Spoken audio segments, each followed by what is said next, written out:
Okay, I pulled the motor out of this white truck. It's a Hemi, and the motor was locked up, so the torque converter had to come out with it. What I'm going to do is I'm going to go ahead and show you how to install it and how to know it's all the way in there. Sometimes you can try to install it and you think it's in there, but it's not in there all the way. So we're going to go through that. I'll show you that real quick. When you're getting ready to install the torque converter, try to get yourself comfortable. Torque converters are heavy and you don't want to hurt your back, so try to get stable, try to get comfortable. I'll try to do this without blocking the shot too much, but there's just no way getting around it. I'll do the best I can. Once you initially get it on there, you're gonna lift it up and rotate it as you're pushing it in. You can kind of jiggle it. Try a couple different directions. Sometimes it can be stubborn. Right now it looks like it's all the way in, but it's not. It's got at least one more level it's got to go in. Sometimes it's 1, 2, 3.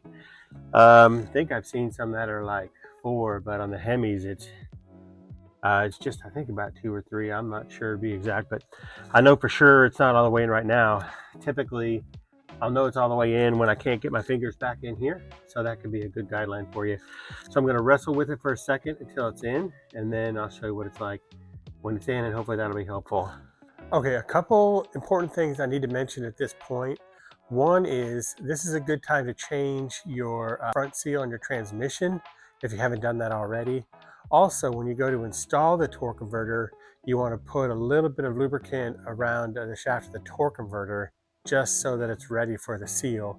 And then another important thing is when you're putting the torque converter in, usually there's a last little step that it goes in, and that's typically going to be the pump drive. So if you stop before then and then you tighten the engine and transmission together, you could have a problem. You can cause some serious damage in the transmission. So a very important note, make sure you get those last clicks in. So let's continue with the video.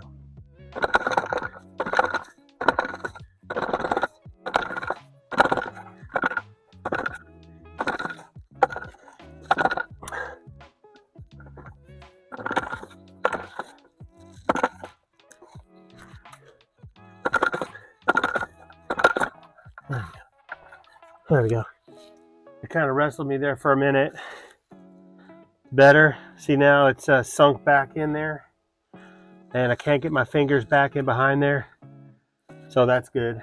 Sometimes you can come back out with it a little bit and then spin it and try to go forward. But she's in there good and solid right now. Hopefully that's helpful. This is David, Hemi Garage Hacks. We'll see you on the next one.